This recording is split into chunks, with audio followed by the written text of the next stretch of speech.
Kevin. That's the wrong intro, Kevin. Hey, Kevin, I'm over here. And Athea's not in this one. It's just unbelievable, Kevin. Hello, good evening. Welcome to LEC Update. Breaking news. The spin-off show of a show you never thought you needed, and once you've seen it, you'll know for sure. And once you've seen this one, you'll know for extra sure. I'm your host, Christy Frierson, and I'll be bringing you all the breaking news from yesterday or the day before. This first particular piece of news broke no more than 48 hours ago. Sjokz smashed SK, but I'm sure you all knew that. But what if I told you SK didn't look that bad? Well then, I would be a liar. It started in game 1 when SK went for the lane swap, but really their entire game plan looked upside down. If only they could have taken the lane swap a bit more literally and traded Zazi for Abdage, things might have turned out differently. Now, I know that Crownie is a disciple of LS, but to go as far as to convince Zazi to literally throw away Morellonomicon, that's one step too far. Look at the initiation once the TPs come in. Whoa! Look out for the book! It's a giant book! Oh my god! But you see, Sjokz don't read. They play games, and that's why they won the fight. Boris strikes again. Although I have to agree that it did look pretty useless. Good news is, Crownie will have plenty of time to show up on an LCS co-stream near you, which is great because LS needs him to carry. Sidebar, LS ruined Fnatic. More on that later. At the end of the day, SK ran out of tricks, reached their limit, and shot their last shot in the hunt for the crown. You see, you can't spell suck without SK. You also can't spell Sjokz with SK now that I think about it. But I guess, hey, Sjokz were roughly 3.5 times better than SK the other day, so that's a math joke for all you sports ballers out there. Yep, 24 hours ago, this news dropped, along with our expectations for the Mad Lions. They lost to G2. But wait, there's more! We also received this hot tip. G2 are going to Worlds. Considering the strength of this organization and their international performance, this is not only breaking news, but it's also great news for fans of the LPL. One fan of the LEC sent in a video of what he thought G2's playoffs would look like. You know how it is, we out here repping G2 today. This is a model for how the playoffs are gonna go for them.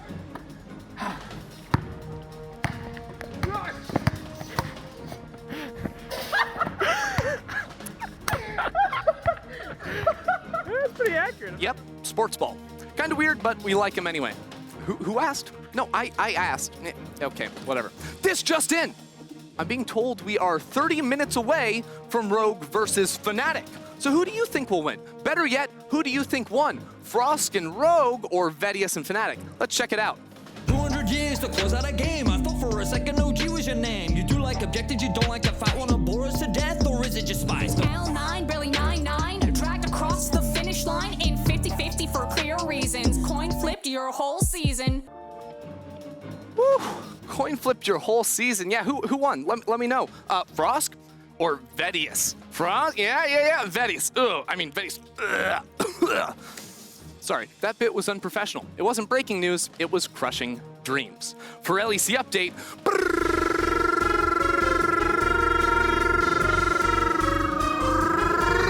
breaking news! I'm Christy Frierson. It's a joke, Vedius, come on!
on to Berlin, Germany, where we are closing out round 1 of the summer playoffs. Now, Rogue have already secured a spot at Worlds, as have G2, but now Rogue's eyes are set on the LEC title. And today, Fnatic stand in their way. There we go then, G2 qualified for Worlds, which must mean that they won yesterday, which they did. They did. They did. They did. They came out on top over the Mad Lions, and was it convincing or not? I would say overall quite convincing. I think game 1 especially, G2 came out and absolutely smashed Mad Lions. The next couple games were a little bit more competitive, but I feel like overall G2 seemed like the much better team. Yeah, I think Mad Lions tried a lot of things as the games went on. They tried picking and prodding at G2's kind of playstyle, trying to match them in mid, trying to ban out Mickey X a bit, ban out Jankos, get winning jungle matchups. But in the end, I think G2's raw skill individually, their team fighting was just superior. Mm-hmm. And individually, Caps, because the rest of the team, don't get me wrong, I think not Alfari. Wonder was playing quite well. Hey, sorry, little slip right there. But Caps absolutely smurfed this series. He had 25 stacks Magi, seemed like pretty much every game. He was smurfing on the Aurelia too. I think all around, he delivered. I mean, we talked about it in the pregame, when Caps is ahead, he just snowballs super well. And that was the difference maker. When Caps got ahead and the jungle support always came mid, the AD carry was there was 4v4s at minute 2, minute 3. Caps was picking up kills here and there, and then he just took over. Let me put some, more emphasis on the fact that we think that G2 as a whole did step up, because I feel like in the past couple of weeks, it was the Cap show because it kind of was out of necessity. But I really feel especially the back half of the games yesterday, people like Wonder and Jankos stepped up a lot more than we've seen them and helped elevate that Caps performance. Yeah, exactly. I think elevate Caps performance is great because obviously he played well, but I think especially Jankos and Mickey playing through mid lane early on, really camping Humanoid in those first couple of games. He did not get to play League of Legends very much, and that's a big reason why Caps jumped out to such a big lead. Yeah, I think Jankos' early games were exceptional. I think the only sort of flaw he had was the Lee Sin game against Lilia, where he did fall behind. Most of his plays didn't go so well, so you can't really blame him for falling so far behind. But yeah, his early games were clean. His ganks were really good. I think that his setup in team fights was really good. Maybe they overchased a little bit in the first game, but yeah, I think he played super well with Mickey. Yeah, just needs to practice that Lee Sin, as we know. This does mean that G2 are now ready for round 2 in the upper bracket. And of course, G2 locked the World's group stage. They cannot place lower than 3rd place in these playoffs, and thus will start in the group stage of the World Championship. I do want to take a minute to kind of focus on our bracket and the playoffs. I know the race for Worlds is important, but what is this race looking like right now? Oh my God. Well, I mean, right now it's no one wants to play against Schalke in the bottom bracket, because that seems like a dumpster fire waiting to happen. I mean, I think when you look at it, because Fnatic are the lowest seeded team coming in, if they lose today, they would have to play the first match against Schalke next week, which would be really, really rough, because that's the one to try and qualify for Worlds, and I think everyone's looking at Schalke and what they can do. Yeah, but holistically, what do we think about the playoffs as a race for the championship? Is it a one-horse race, or what are we thinking, Caedrel? I think it all depends on today's series. I think Rogue have a lot to show. I think they finished first place. They look super consistent, super strong. So if they can do a good performance today and just smash Fnatic, I'm super excited for G2 versus Rogue. But if it's a close series, we might think that Rogue and Fnatic are on the same kind of level. I think whoever goes against G2 is going to struggle. But yeah, Sjokz in the lower bracket. God Gillies is down there, so we have to be afraid of going up or down. Yeah, I think right now, as you said, it is G2 and Rogue at the top until we see them clash. Don't know which one's going to come out. And then as far as Fnatic and Mad Lions go, I feel like they are in a little bit of a tier below. The team I do not know the ceiling of, though, still is Schalke, and that would be the dark horse to keep pushing through. Yes, and as for Worlds implications, of course, if Rogue wins today, that means Mad automatically locks Worlds. But if Fnatic wins today, they lock Worlds, and then that final spot will also go up to Mad versus Schalke next week. Let's also take a look at the meta and what we've seen so far in terms of key picks. Let's start in the bot lane. What has been jumping out to you, Caedrel? So, I mean, Caitlyn's been permabanned every game. It's not been given a single time in playoffs, and I think there's a big reason for it. She's so strong right now. And on top of that, Kalista, I think, is also super strong. Those two champs paired together are really, really strong.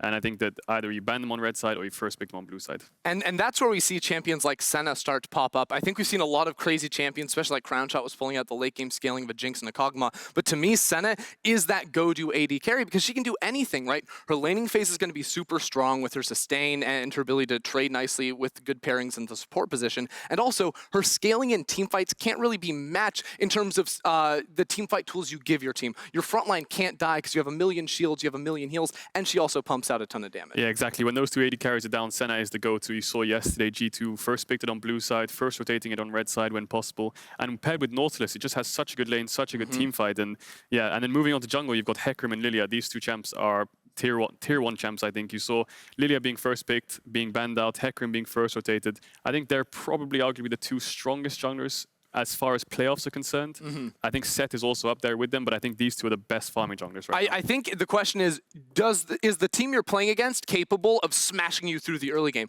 We saw G2 did that in a couple games, and the scaling junglers looked much weaker. But if you can't do that, then it's going to be Lilia versus Hecarim in a lot of games. And summarize the Shen situation for me shortly. What's going on? We've lots seen of Shen. it. Yeah, I feel like lost. No, I think Shen, he lost a lot of games, but I do think it's a solid pick. He got some buffs a couple patches ago, but he has like pretty solid laning into most matchups. And then I also think in a game that's so focused around bot lane and early dragons, like his ultimate offers you so much utility in those. Yeah, it feels like Shen only really has one counter in the Gangplank, and apart from that, his lane phase is strong. He has the ult if you want to play side lanes, and he has the ult if you want to play team fights for Drake. Indeed, a couple of picks we're keeping our eyes on, but today we're also going to learn some tricks from one of the pros, not Ender. It's Caedrel. He's going to be pulling out the jungle handbook, and we're going to be talking specifically about farming junglers who have been so active and so present in these playoffs.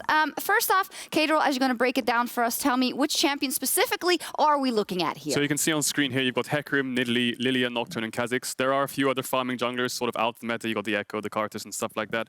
But these champs are the ones that are rising to power across the world. You've got Nidalee in the LCK, Nocturne in the LPL, and Kha'Zix, Lilia, and Hecarim popping up a lot in the LEC.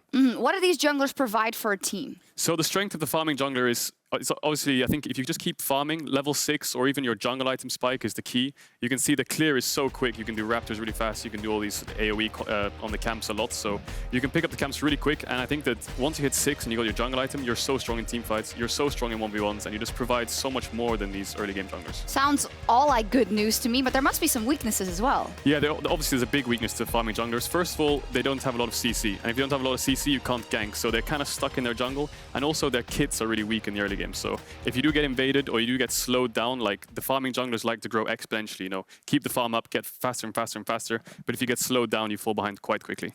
We have seen it can be devastating. Yesterday, Shadow on Lilia, that was quite the sight. How can you, as the enemy team, weaponize yourself against these junglers and what they can bring? So Lilia and Hecarim are being picked a lot now. So you can either choose to pick something like Set into it and try to use your laners to invade them, slow them down, force them out, and just get them sort of like a level behind, maybe invade their second buffs, invade their second raptor spawn. And once you do that, you can get to level 5, 6 first as the early game jungler, and then start to force dragons, start to force drakes, and just make chaos around the map.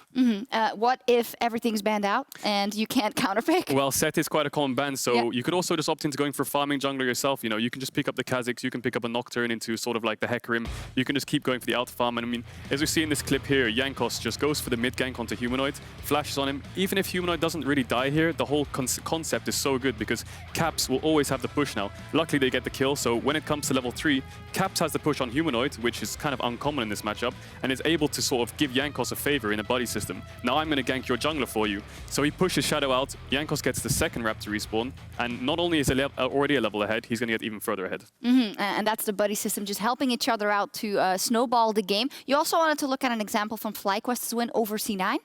Yeah, so in this clip we've got Sandstorm on Lilia. He goes for an early level 1 invade, which is really powerful, and Blabber tries to contest it. Now it is sort of a 50-50 here, but Sandstorm's brought his laners with him, and he knows that Nocturne's weak level 1 because obviously he's a farming jungler.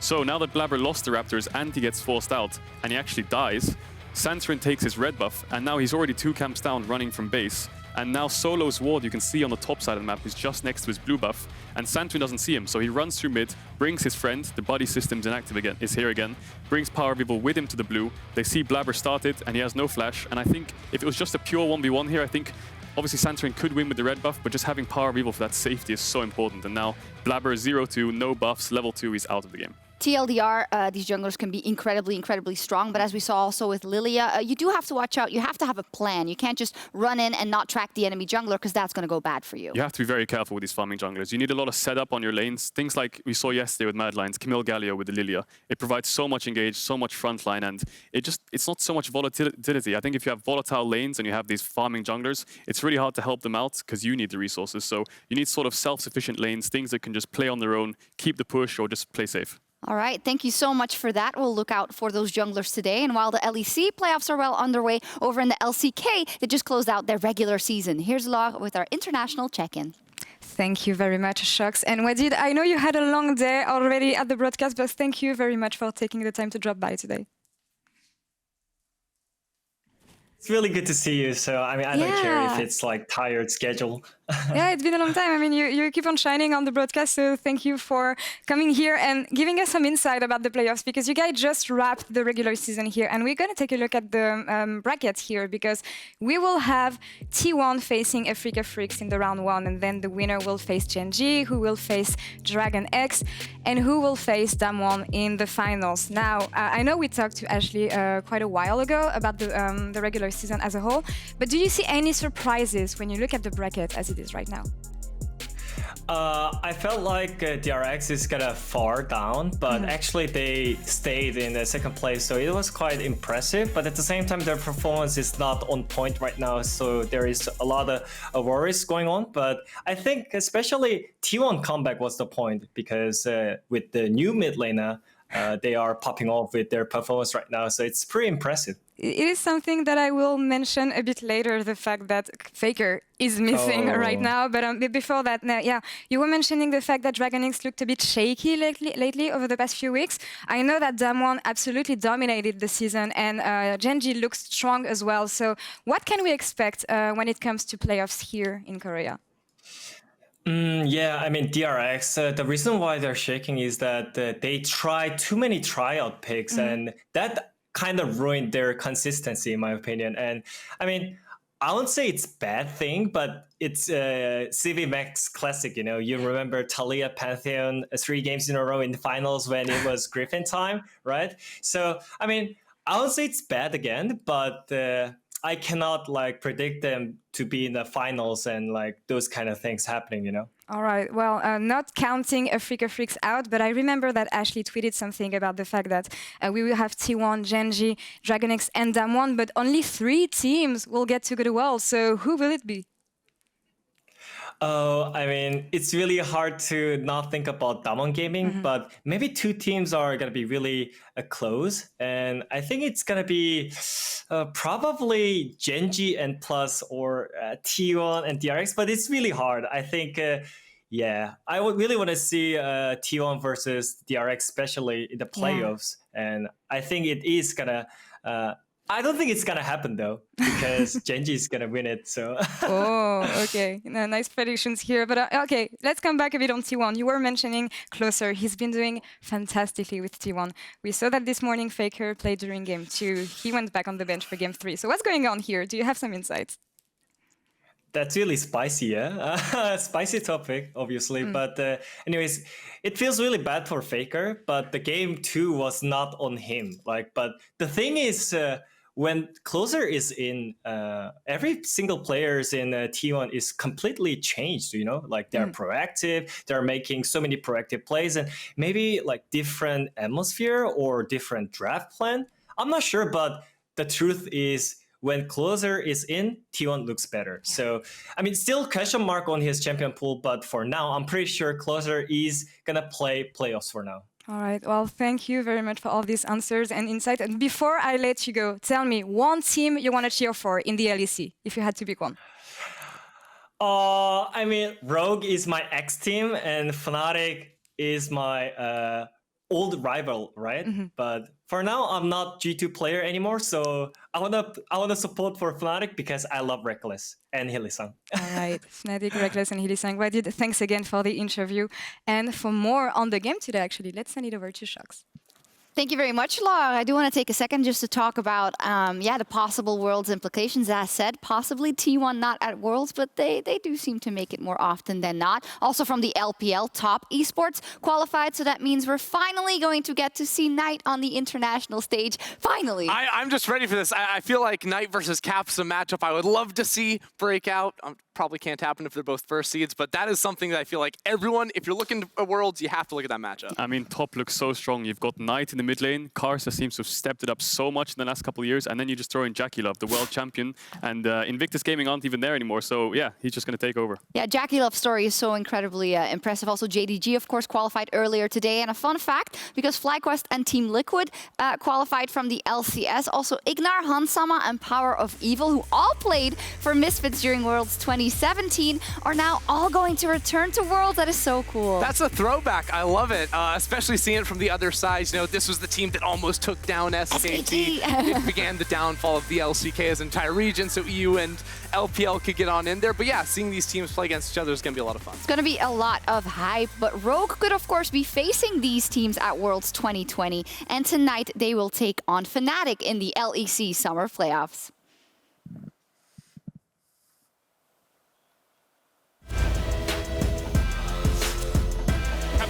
To get out of here, and Torre is left all on his lonesome, but an incredible quickness into the knockback. Goodbye, Excel. Patrick gets taken out by Reckless. It's a triple for him. You're fighting through like what goes well, what goes right, and it's all a matter of finding, okay, this is our recipe for success and expanding from there. Remember, the Emperor's Divide is going to do so much work. Shadow's already gone. There's two as Kaiser falls, and Finn is still stepping into Kazi. Flashes off towards the back. Vander able to survive. There comes the damage. Kazi, goodbye. I really don't care what other people think about us. We're not Mad Lions, we're not G2, we're Rogue, right? We play our game. I just want to win, and that's all.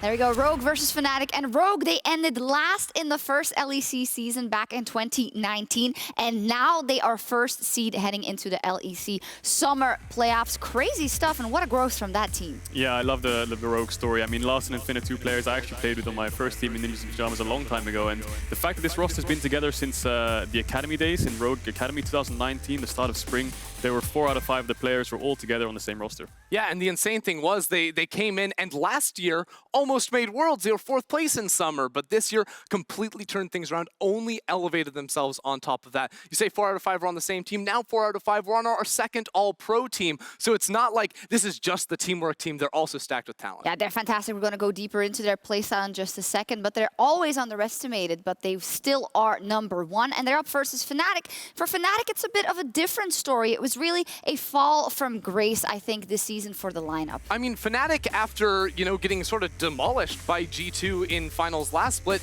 couldn't figure it out this split. Like, every 2 weeks, it seemed like they tried to come in with a new strategy. Selfmade was trying to carry on all these special picks like the Graves with Reckless on the Soraka and bot lane, and they just couldn't find anything that meshed together at the end, and they come into playoffs yet again without a cohesive style. Yeah, I completely agree. They tried loads of different styles, the Graves, the Soraka, even the Karma mid at one point. They were trying out these carry jungles so much, but one thing that's been consistent for them throughout the whole split, I think, is Reckless. When he got taken off the Soraka, put on these marksmen, and he was doing really well. He's got really crazy stats, and I think he's really popping off. Yeah, they've got fantastic ingredients. It just hasn't seemed to come together yet, but that's why you also can never count Fnatic out. But the question is, will they be able to find something for today? You started talking about their playstyle, Caedrel, but they have tried to find something that works for them. But do you think the plan that they've cooked up most of the games has worked for them? Well, Selfmade on these carry junglers has been sort of reliable. I think he's a really good carry jungle player. Whippo's been on sort of tank duty recently, and Hylissang's been on these engage pick supports like the Rakan, the Pyke.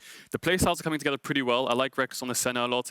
The only thing that I'm not sure about how this team functions is they just love to fight so much. They always fight non-stop. They base, they fight, they come out of base, they fight again. And I don't know, they love to pick these skirmish champions, and it kind of works. They get a good team fight, they get a few towers here and there, but it feels like there's no real like consistent macro. Yeah, because when you look at how they draft, it's not the typical team fight style where you have a front line and a back line, you go for the big 5v5s. It's about the skirmishes, and you have a lot of different champions with really high agency. So players like Selfmade and Hylissang can individually pop off, but if all the pieces aren't working together very, very well, you're just going to get beaten by a more coordinated effort. Yeah, we'll see what happens. Jankos did let slip yesterday that from scrims that there is something a style that they found that they're going with, so we'll see what kind of spicy picks come out today. On the other side, we have Rogue, and when you talk about lack of cohesion and everyone going out of their own, it's a complete opposite for Rogue. They are such a well-oiled team fight machine. Yeah, this team's got it on lock right now, and it starts in the early game. Inspired loves playing around these objectives. They secured those with strong early play, but then when it comes to the team fights around a Dragon or around the Baron, they just know how to approach it so well. The draft favors it. They're always going to fight you, and when Larson hits 3 items in the mid lane, and they're just better at it than anyone else. And I feel like their carries are just such good late game insurance. Hans and Larson, I think these two carries are so good in team fights. Their positioning is good. They're always doing insane amounts of damage. And Finn, although he hasn't been having the best of lane phases, I think that the champions he's playing fit the team so well. He's been playing Gangplank, Sion, Ornn, these kind of engaged champions or just huge team fight damage champions. I think that their style is really good. Yeah, while Fnatic are playing team comps with like 4 or 5 damage dealers, Rogue are going to have 3 tanks in almost every single game. But you can see, it's not that they're just the late game team, because they also love to play for lane advantages. Inspired likes to invade with early priority, secure those objectives, which puts them on a fast track to the early dragons. That it does. Super impressive stats, first in the league in terms of those. But when you talk about key players, we have to go to Larson in the mid lane for Rogue first off. Such an absolute rock for that team. Yeah, Larson's a beast. I don't know. You can't shut him down in lane phase, you can't shut him down in team fights, and you can't shut him down in side lane. So this guy is just so consistent. This guy never gets caught. He never dies 1v1. He never gets ganked. He just plays the lane so well, and when you press tab, he's either even in CS or he's ahead. Yeah, I mean, he's a phenomenal laning player because he knows how to control the wave, so he'll hold it by his turret when his jungler wants to play around him. He'll also push and then roam with Inspired. That's been something that Larson has really figured out this year and a big reason why Rogue are finding so much success. But I've said it before and I'll say it again, he's the best team-fighting mid laner in the LEC right now on picks like the Azir that like to go late. Yeah, and I feel like a lot of the mids in Europe, they sort of play everything. They can play split push, they can play team fight, they can play 1-2-1, whatever it is. But Larson on mages is just so good that it's like surpasses their ability on every champion in general. That's a high praise for Larson. We'll see if he shows up in this best of 5. Someone who has shown up in every single game for Fnatic this season has been Reckless. The man's been playing forever and has been the best performing member on that struggling team. Yeah, I mean, everyone else has been wildly inconsistent, but he has been the rock for this team. And I think that Reckless continues to show that he's never going to get washed up. Like every single split, he's going to continue to perform and continue to impress. And it's amidst a split where a lot of the time Hylissang has been struggling, has been getting caught out a lot in the bot lane, but Reckless still performs. The thing that surprised me about Reckless is he's always either even or ahead, and his support's constantly roaming. You know, first base, Hylissang's the kind of guy to just, I'm going to run top level 4 and gank top lane. And then Reckless is somehow even in CS or ahead all the time. So, I mean, you can look at the stats, they don't really lie. He's part of loads of kills, he's part of basically everything, and he does so well. Yeah, fantastic from him on Fnatic. Now, we also have to talk about the junglers. We got 2 phenomenal junglers here. I let you at home decide who's who and who's better. But when it comes to Selfmade versus Inspire, 2 very different junglers and what they bring to the team. Yeah, they influence their teams in very different ways because Inspired is like the team jungler, you know? He does get out to an early lead, but he plays for his lanes, he plays for early objectives. When he's, you know, setting up to invade the enemy jungle and take blue buff, that does help him get a lead, but it's almost always by working with his lanes, and this is great for Rogue. Selfmade, on the other hand, also gets out to leads, but it's because he's a very selfish player, so sometimes his lanes will get in a bad position, not be able to help them out, and that can hurt them, but he's always going to be a level or 2 up. Yeah, I agree. I think Selfmade is quite selfish. He likes to get these carry junglers, get himself ahead, and he does so much damage in team fights, so you can't really blame him for it. He does his job super well. But Inspired, on the other hand, he's just so flexible. This guy will pick a carry jungle, or he'll just pick a tank and just do the job for you. So the thing I like about both these junglers is they're both similar in playstyles, but one is more flexible, one's more selfish. But I think Evelynn might be a huge pick in this series, because I think both of those junglers are super good Evelynn players, and it just got buffed. So let's see what happens. I'd love to see some Evelynn today. We also want to hear from you guys at home. Who is going to make the next round? Is it Rogue, RGE, or Fnatic FNC? Spam now in the chat whilst I get my predictions from my analysts. Caedrel, do you want to start today? Who's going to win and why? Well, I would say spam the static to help Fnatic, but I think Rogue's going to take this series. I think it's going to be a close series. I think Fnatic probably stepped it up, so I'm going to say 3-2 to Rogue. But I just think Rogue's consistency is going to pull them through. Look, people have been saying Fnatic are getting better behind the scenes, but I have not seen it yet, and I think Rogue are so much better on the team level and the individual level with the consistency of their performance that I'm actually going to give it to Rogue 3-0. I'm going to go big and say they're going to win every single game today, and we're going to have an early night. 3-0 again from Ender. Let's check in with the vote. Usually, Fnatic wins these by a landslide, but this is not the case today. It's actually pretty close, and that shows how also the people at home aren't exactly sure, even though Ender is. Huge stakes on the line today. Rogue, they have already beaten Fnatic twice in summer, but now the stakes are much, much higher. Let's see who comes out on top. This is the closest Europe has ever been in the history of 1 in 10. Why would anyone really believe in this team? Why am I still trying? Odoamne is going to get taken down. I want the miracle run to happen. I don't think that it will. It wouldn't be a miracle run if it was easy. Abadage, who was jumped on first. That's a triple! When we were 0-8, people called me crazy in the team. Gilius, stop all of this. Impossible odds, and they do it! Sjokz take down Fnatic and keep the dream alive. Wins in a row. I can't believe it, you know. Holy moly, what a ride. You just looked at Trick on Lee Sin, you're like, please, no, just stay. From the resonating strike, and the ultimate comes down. But this team was placed 9th in sprint. Ooh, Trick with the perfect face breaker. Wombo combo. SK, they're not taking from OG. And they are fighting to make playoffs. System performance, and I think we really got to see what Crownshot is made of. It's SK Gaming, I think they fly under the radar. My teammates play a huge part in why we are successful now. Fnatic look pretty bad right now. For Fnatic, it may be the very first time this team misses the playoffs. Fnatic gift wrapping a Baron for the Mad Lions. So anything but winning the split would be unacceptable for me. One of our sleeping giants seems to have woken up. What can he do? Trying to shut down the team. They're grouping up. They're getting absolutely murdered. They stepped up when it mattered. Worked out, we're top 4. We take those. Pretty bad. A lot of work to challenge top spot. Well, I said G2. dumpster fire. We never lost confidence. Even if we enter playoffs with 6th seed, we're gonna win playoffs. G2 still have a lot left to prove for me. Stop it, but the Aphelios is down. The Tom Kench is down. You can do nothing. Caps, who, while his team has been absolutely terrible, has consistently carried. Larson caught out G2, playing at their own pace.